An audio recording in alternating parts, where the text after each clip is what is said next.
Hello. Hey, this is Sean with GoTennis, and today I am talking to Justin Yo, and our topic is Know Your Tennis Toolkit and How to Expand It. So, Justin, let's jump right in. What is the definition of a tennis toolkit? Let's start there.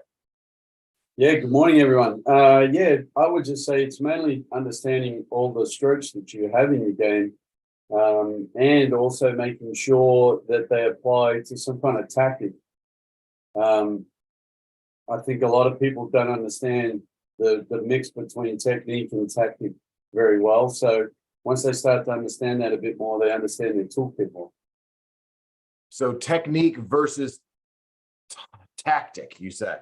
So, Yeah, tactic being like a strategy, technique being how I hit my forehand. yeah, absolutely. Like some people get caught very regularly hitting down the line, and it's mainly because of either movement patterns or style of technique, and they can't seem to get it back cross court. So commonly, you need to sort of you need to decide what tactic or what game style you'd like to play more of, and then make sure you design your technique around that.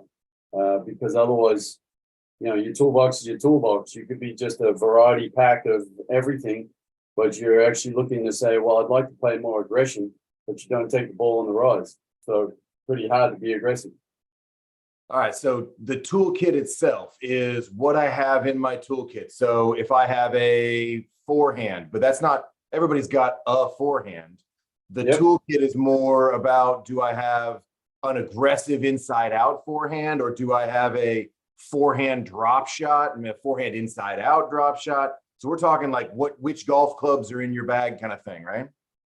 Yeah, well, yeah, golf clubs are a little bit different though, because we vary a golf club for each different shot. We don't vary the racket. So no, it is really trying to understand your game. I've spent probably 30 plus years profiling players first in my first set of lessons to understand, what their function, what their movements are, whether they're athletic, whether they're, slightly had to work harder at athleticism.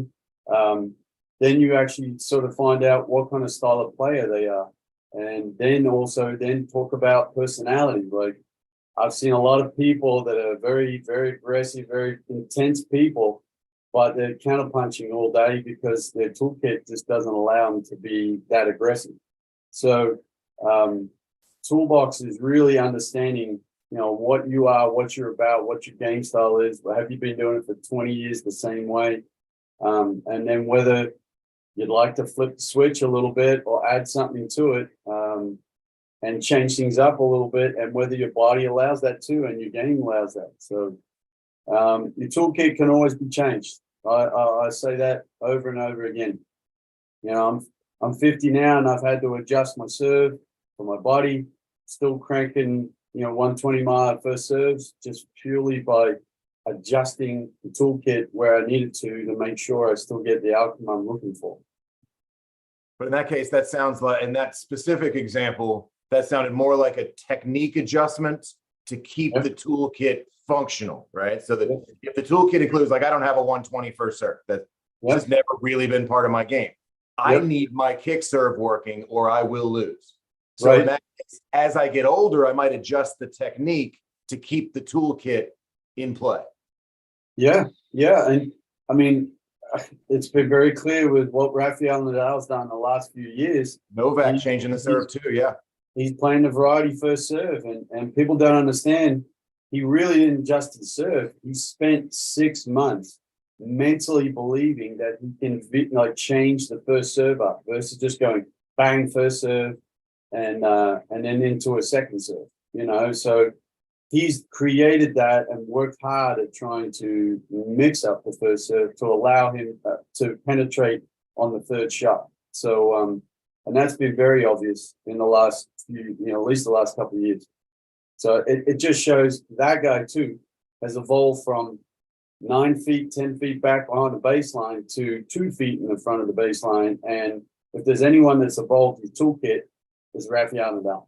So and then we watch the younger guys coming in. You watch somebody like Alcaraz, who is able to take what Nadal has done and learn from it ahead of time. And his coach and a lot of this is the coaching, right? So you've got somebody as phenomenal as Ferrero to be able to say, all right, look at Nadal took 6-8 years to figure out how to go from clay to actually being really, if not really competitive, the best grass court player in over a couple of years.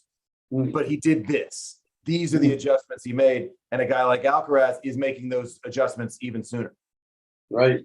Alcaraz has got a ton of learning still to do till he becomes the dominant force that he can be. But just understanding your toolkit means you can actually grow your toolkit. I think Rafael Nadal is just the perfect example of that. I mean, Carlos Moya came in, sat with Uncle Tony, and said basically, hey, how do we shorten the time on the court to prevent the injuries so that Tony, Rafa can keep playing? So he doesn't have to retire at 30 years old. Yeah. And that's what they did. And the guy reduced between 20 to 30% of his court time by taking the ball more early. And everyone's always said his volley was one of the best. And until he learned to move up, there was no way he was going to use the volley. And now, I mean, he's a volley machine. So, but that takes time. It took him like 2 years of sacrificing what he likes to play versus where he has to play. And that's a perfect example of changing your toolkit and staying within his range still. Still the same forehand, still the same backhand. He just had to learn the timing difference and adjust what he had to do to get a better outcome. Yeah, that makes sense. And if I'm making that adjustment, so from a toolkit point of view, you use Nadal as an example, but is there an example of somebody removing something from their toolkit to say, hey, Medvedev, maybe you should not come to the net ever for a couple of years until you figure this out? I wouldn't say that because the game is all about taking time away right now. It's taking time forward, taking time away. Otherwise, we're just going to see robots going like this all day, like Leighton Hewitt. And it's not that game anymore. So Medvedev is going to have to force him. Zverev's the same. These tall, big guys that have great leverage and great height are just not taking the ball early enough to be able to come in and hurt the players. And what they have to understand is the players that are coming up are learning to come to net, are getting forward and taking the ball on the rise. So there's going to be a whole group of kids coming up that if they don't learn to come forward, they're not going to dominate. They're going to keep getting long rallies and get dominated. And so foot speed's part of that too, obviously. So we're going to see some incredible athletes. I mean, Alcaraz has taken the whole thing up another notch. Well, let's assume I'm not Alcaraz, and let's assume I'm the club player. And I say, okay, I got to go to my coach tomorrow and say, okay, I saw these guys on YouTube and they were talking about my tennis toolkit. What do you suggest? Say, okay, club Joe tennis player. Go to your coach, talk to him about this, and see what you can add. See what you could maybe even subtract if you need to. But if there's some patience involved, because there's going to be some lessons and some work, and maybe even some technique to get me there, right? Yep. I wouldn't subtract. I would just give my 2 tips would be the first one, majority of the time to increase speed, watch the player's racket. Watch the player's racket and read the ball better. You'll be amazed how much faster, how much quicker you split step, and how much faster you can get to the ball without having to go do 50,000 sprints.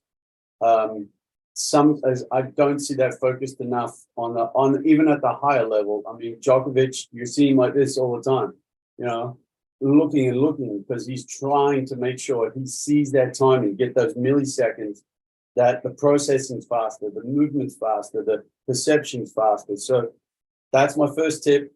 Second tip would be understand what your body type can do.